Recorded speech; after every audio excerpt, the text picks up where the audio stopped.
But then, yun nga, parang scary lang yung part na yun. Kasi nga, parang walang tao sa kabila. Tapos parang may ganung something. Anyway, so, parang...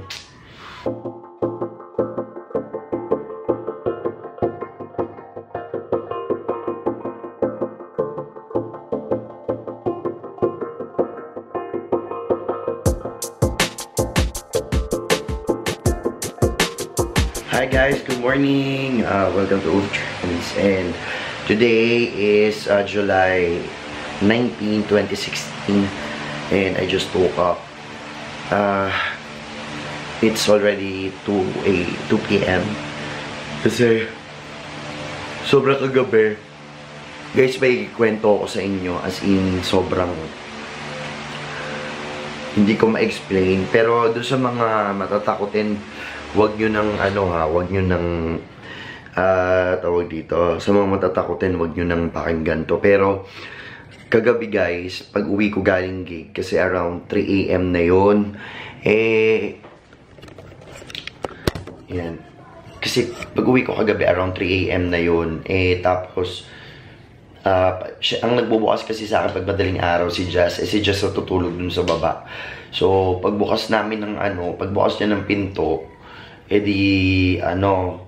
yun nga, sabi ko, gutom ako, makakain muna ako, gumanon ako sa kanya, hainan mo muna ako, Jazz. So, hinainan niya ako kagabi. So, pagkain niya ng pagkain, bumalik siya agad doon sa bed niya.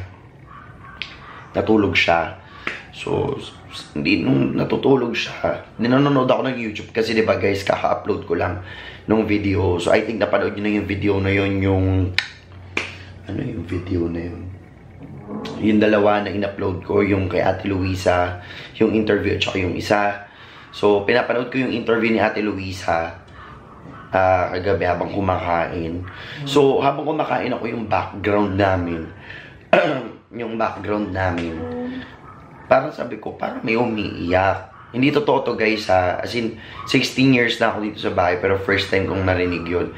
Yung bahay kasi namin pala, bago ko i-explain, is duplex.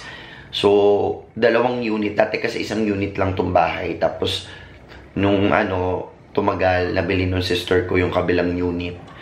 So, ang ginawa nung sister ko noon, nung way back, binutasan yung gitnang wall. Tapos, so dati tagusan yun, yung unit na yun. Yung itong unit na to, tsaka yung unit nun ng ate ko. So, tagusan yun. So, dati isang unit kami.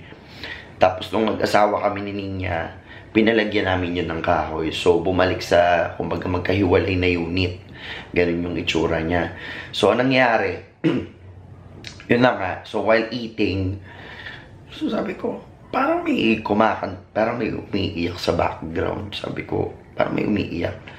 So, una hindi ko pinapansin. Tapos, maya talaga, parang talaga may umiiyak. So, ginawa ko, hininaan ko yung YouTube vid na pinapanood ko, yung cellphone ko, hininaan ko.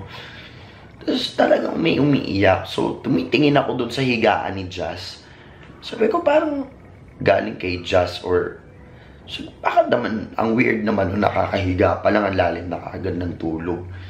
So, ang tagal ko siyang tinitignan kasi pinakikinggan ko nga kung galing sa kanya yung, yung sound. Kasi parang umiiyak siya na may kausap. Ganun. Parang ganun yung dating. Pero wala akong naiintindihan sa sinasabi. So, nagulat ako, bumalingkwas ng ikot sa higaan si Jazz. Bumalingkwas ng ikot sa higaan si Jazz. Tapos tumingin siya sa akin, naka-blank stare. So, ibig sabihin, hindi galing sa kanya yung sound. Kasi, naririnig din niya. Kaya siya tumalikod kasi naririnig niya. Tapos, nagkatinginan kami. Tapos, habang nagtitinginan kami, dire-diretso yung sound nung parang may umiiyak. So, sabi ko, shit, sino kaya yun? So, ang tagal namin pinakikinggan. Hanggang sa, yun nga, nag-decide ako na lapitan yung wall, yung pader nga, yung kahoy na yun, na pagitan. Kasi nga, it came from the other side of the unit. That time, walang tao sa kabilang unit. Kasi yung si Nanay Mary nandun sa pamangking ko sa condo ng ate ko sa kabila. Kasama yung pamangking ko. So, technically, wala talagang tao. Nakalak pa yung kabilang unit. Tapos sa paglapit ko, nawala. Nawala talaga siya, sinawala. Tapos, hinayaan ko. Then, bumalik ako sa chair ko. Maya-maya, parang may umusog nung ano. Parang may umusog ng upuan sa kabila. Ganun. Chair. So, katinginan kami. Sinayaan ko lang. Pero hindi naman ako ganun natakot. Kaya lang, ang weird lang kasi first time. But then, yun nga, parang scary lang yung part na yun. Kasi nga, parang walang tao sa kabila. Tapos parang may ganung something. Anyway, so, parang, siguro ang gagawin namin talaga siguro, may gagawin ako mamaya, guys, pupunta ako sa kabilang unit to check it out. Ayun, so anyway, guys, update ko kayo about that. Kasi, papakita ko sa inyo yung unit sa kabila kung ano naman yun doon. So, ayun, medyo may ghost hunting na magaganap mamaya. Anyway, I'll update you. So, yun nga yung nangyari kagabi. Medyo nakakagbulabog lang kasi may something talaga doon kagabi. I swear may something talaga doon. Pero it's okay. Yun, ang ginawa namin kagabi, si Just pinaakyat ko dito na lang sa taas para dito matulog. Kasi alam ko matatakot siya sa baba. Ngayon guys, may bisita kami ngayon. Sa Berta, tsaka yung kasama niya. Si Nanay Mary nandito. Actually, pinagkikwentuhan namin yung nangyari kagabi. Kaya sabi niya gano'n. Sabi niya kanina. Yan. Tapos may bisita kami ngayon si Nanay. Tapos yun si Sky. So may gagawin kami ngayon.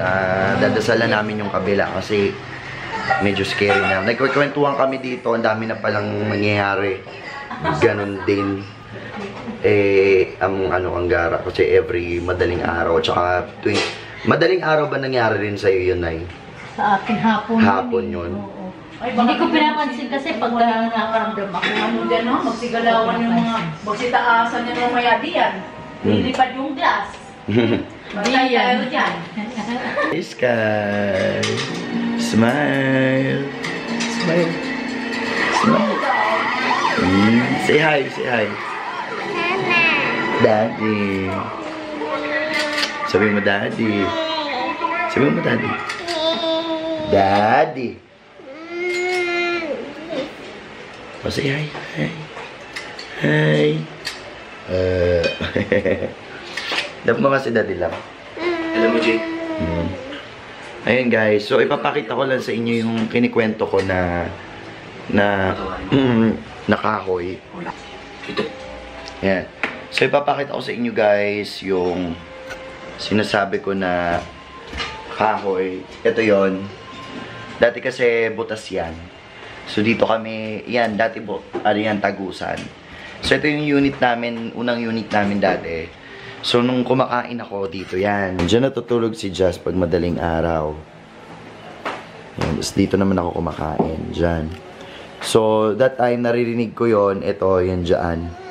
Dito yung sa kabila. Alin na? Ha? Sama ikaw? Hindi na kakakain ka na. Kakain ka na daw. So, papakita ko naman sa inyo guys yung...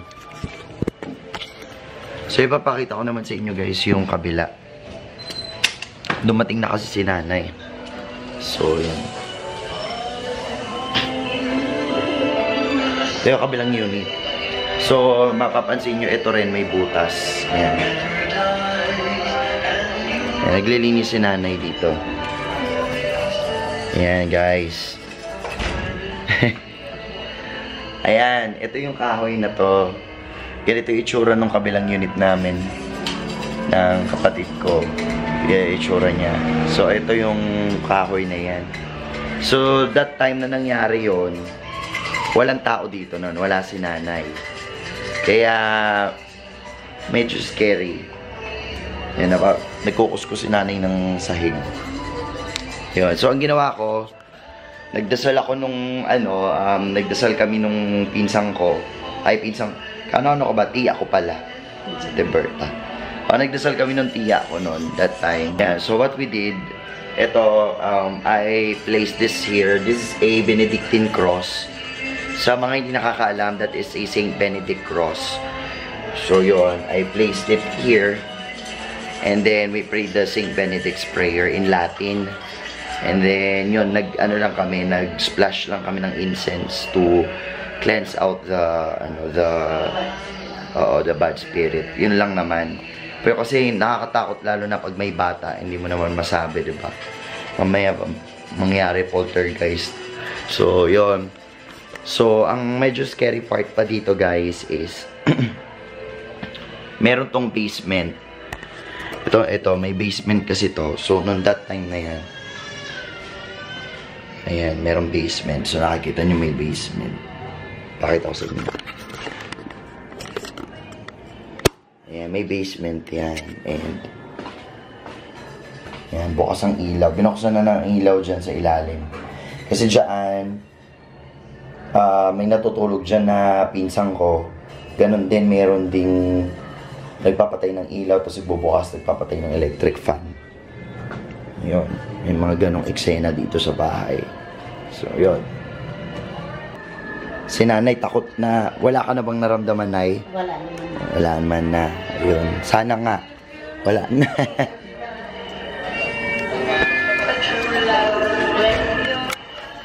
Yun, guys. Yun. Yun lang naman yung nangyari dito the other night.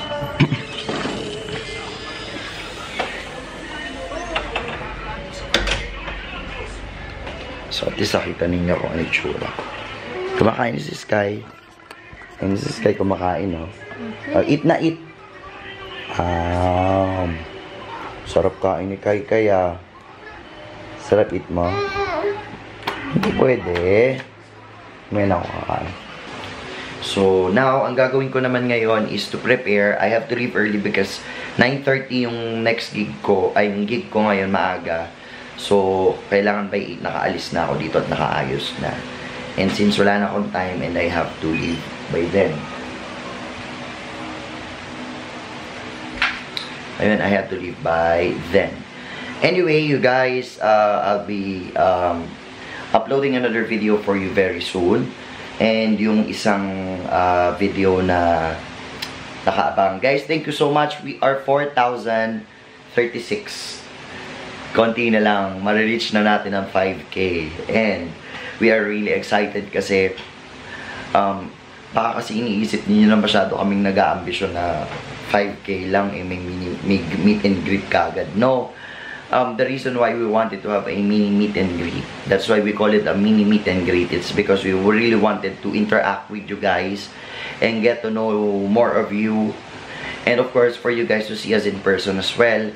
And yun, kaya gusto rin talaga namin magkaroon ng meet and greet, not just because we really wanted to make parang paandar or whatever. Hindi ganun yun, guys. The reason why we really wanted to have a mini meet and greet, teka lang, ilalayo ko lang masyadong malapit. It's because we wanted to see you guys in person, na hindi lang puro chat, hindi lang puro comment. So, we have really a good plan ahead. So, may nakaplano na kami, nakaabang na plano doon.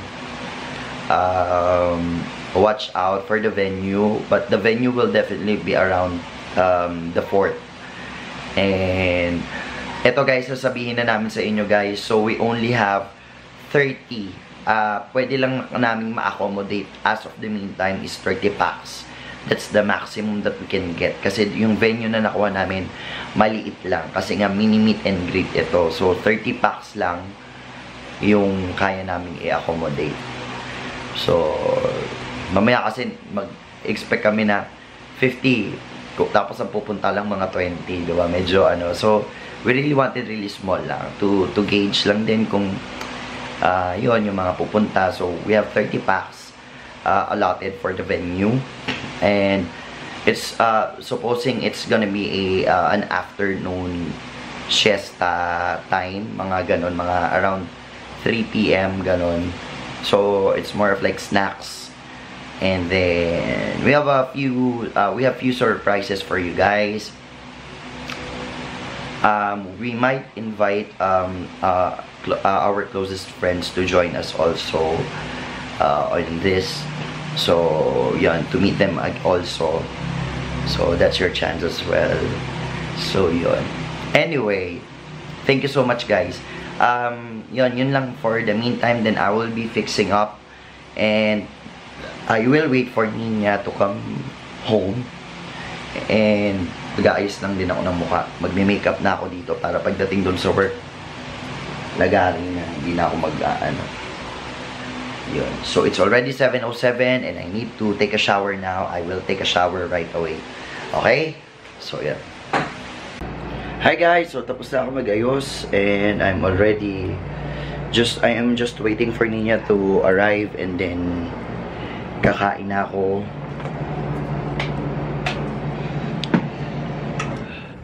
Kakain na ako guys and then mag-fix lang. O yan, tapos na ako mag-ayos.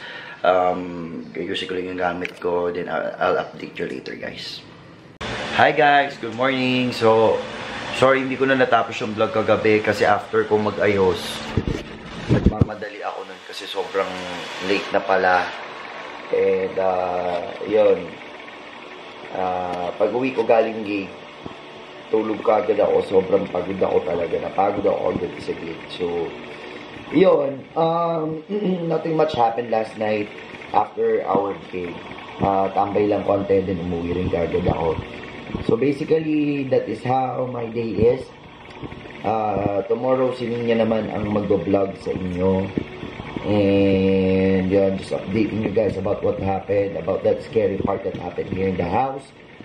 But yun, abangan ninyo dahil matutuloy na yung collab namin with one of our makaka-collab namin. Sikat na sikat siya.